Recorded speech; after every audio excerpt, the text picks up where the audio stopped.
Hi everyone, hello. Okay, so this year does mark my 10th anniversary since I came out as gay. Now, that is actually insane that it's been 10 years.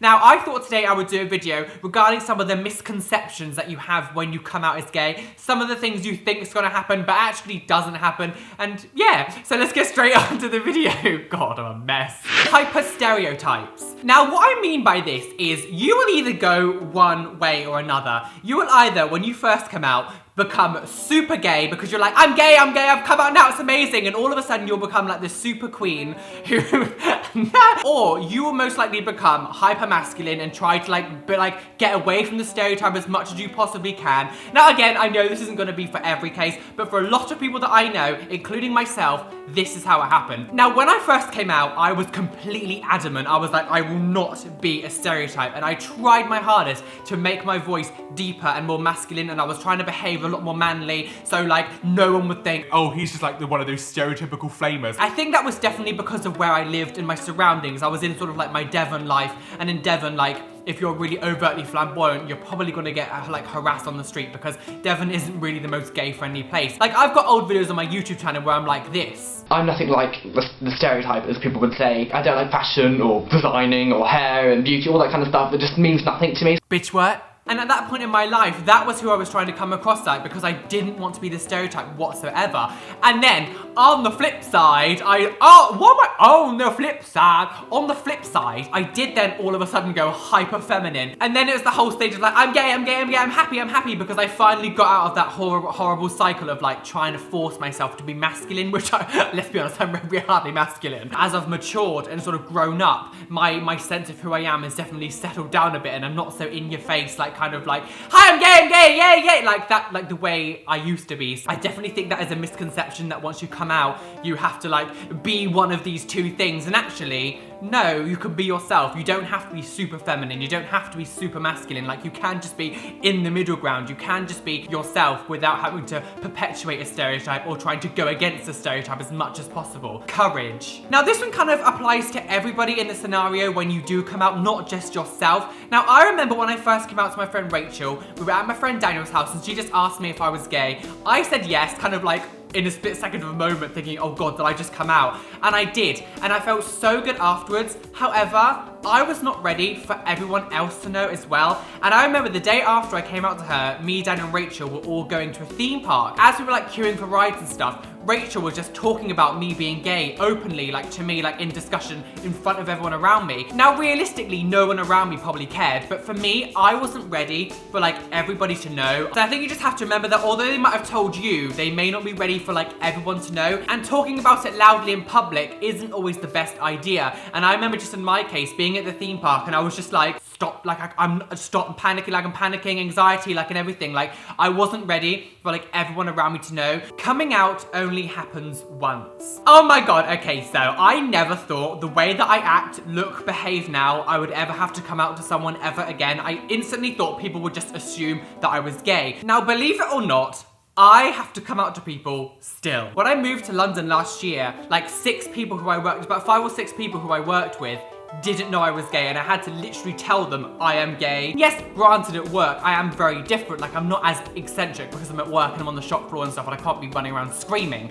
But I never thought that I would ever have to come out as gay. But it is something that every single gay person has to do throughout their entire life. They're always coming up to new people they meet, new colleagues, new work people, like anything you meet people, like not every single person will click in their head that you are gay. I never realized how like weird that must be for like more masculine guys, people who don't like, you know, who can just literally blur, like don't even appear gay in the stereotype whatsoever. If you're like that, you'll definitely have to be coming out to people constantly throughout your life. And just remember that just because you're young and you've only just come out to someone, you know, all your friends know now, they are just one small part of your life, and throughout life you'll meet people all the time who you will constantly have to come out to, because not every single person gets it, especially with an older generation of people. Most of the people that I do come out to now are like sort of slightly older people who just don't Get it? So definitely just keep in your mind that just because you've come out to everybody now doesn't mean you won't have to do it again in the future. Changing over time. Now, when you first come out, you have an idea in your head of who you are, and you think you know yourself, you think you know how you're gonna be, but trust me, that is all about to change. Before you come out, you've never really been able to explore that gay side. You've never been around loads of gay people. You've never really had that surrounding where you've been completely open and free. You will never realize what true happiness is and what it is like to be your true self until you've been able to live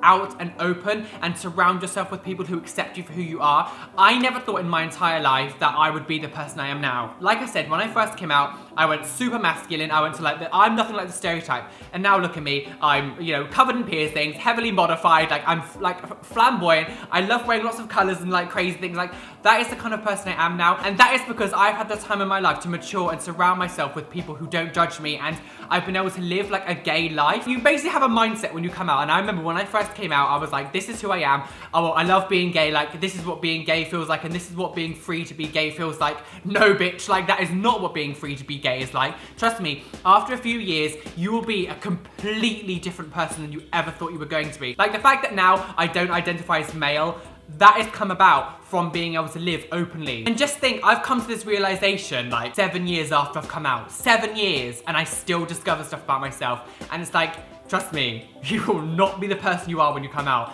That will change very quick. Acceptance is everything. Now, I know how difficult it is to come out, and I know how crucial it is into you for like your mental state, that the people around you accept you and like love you for who you are. But unfortunately, in a lot of cases, that doesn't happen. I've had a few friends who I don't speak to anymore because they don't like the fact that I'm the way I am now, and I'm happy with that now. But when I came out firstly, that was like one of the worst things that can happen. Like knowing that a friend doesn't like you anymore because you're gay is like an insane feeling, especially if it happens with a family member. Like sadly, one of my friends, Aaron, he was kicked out of his home because his parents were like quite heavily Christian and they didn't like that he was gay. And it's a really sad reality that that kind of happens. Just because someone's your family member doesn't mean you have to get on with them and have to stay like in contact with them for the rest of your life. Some people just are not compatible. And I know it's your parents, I know it's your family, and I know this stuff. Unfortunately, not every single person deserves to have you as a child, because you are phenomenal and you are amazing and you have so much courage to be able to be who you are. And if someone cannot see that, kick them out of your life. Why would you want to have anyone in your life who doesn't accept you for you? I don't talk to a lot of my family now because of things that have happened. I don't feel like I need to force myself upon someone else or force the way that I am on someone else just to have their acceptance. Like if they don't like me, you know what, bye. I don't care anymore, like that's your loss. Femininity is bad. One of the main reasons I really struggled to accept myself and everything was because I was told that being girly was bad. And the sad reality of this is a lot of it comes from the gay community. Now, I get told all the time from gay people that I'm too gay and I make the community look bad. I'm the reason, you know, gays don't have rights and all that kind of stuff because, you know, I'm just pushing out there, being flamboyant and everything. And that was one of the main reasons why when I came out the first time, I went to the hypermass side, because I was like, I'm not gonna be this feminine one who makes the community look bad. And I think for a lot of gay people, when they first come out, that is a very common thing, that femininity is bad. Like you cannot be feminine because that is perceived in society as a bad thing, which is absolutely disgusting. A lot of these like straight acting people don't realize that if it wasn't for like the drag queens, if it wasn't for the feminine people, you know, making a stand and showing ourselves and being like, we deserve rights, you would not have the rights that you have today. I'm sorry that you can't be confident enough to be yourself and like to let like maybe your inner flame shine or whatever, but don't push that on me. Don't tell me not to be myself when so many straight people are telling you not to be yourself. You're such a hypocrite. And definitely there's a big misconception that femininity is bad, and it's not bad. Seriously, like if you are a gay person and you know that you're hiding in your femininity or whatever just because you're trying to be like what society says is right, let it out. Let it out. Don't let that anyone's negativity or stupid opinions stop you from being your flaming self. Like seriously, falling in love.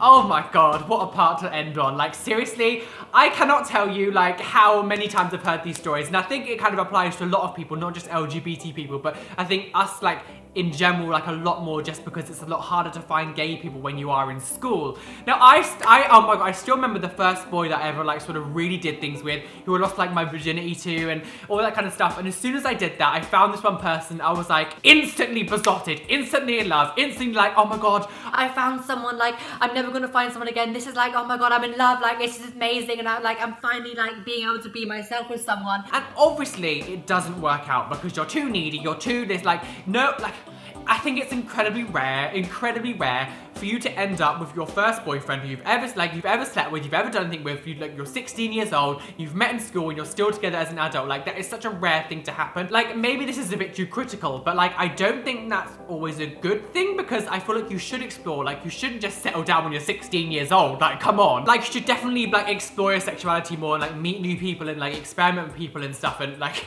but like that first person that you get with, you instantly fall in love. You're like, oh my god, my life partner, I love him, oh my god, it's amazing, like I found someone, like I can be myself, like I'm in love, like it's just, no, babe. So I really hope this video cleared some things up for you. If you do have any more questions or anything related to this, please comment down below in the comment section, and I'd love to maybe do another video or like answer some just typing up and stuff. So please hit the like button also, because it does really help me out. And come and follow me on all my social medias, my Twitter, Facebook, Instagram, all that stuff is in the description. And a massive shout out to Kelly and Jordan, who are my top 2 Patreons. So if you would like to become a patron and maybe get a shout out in each of my videos, there is a link in the description. And yeah, so I'll see you all soon, and I love you, and yeah, bye.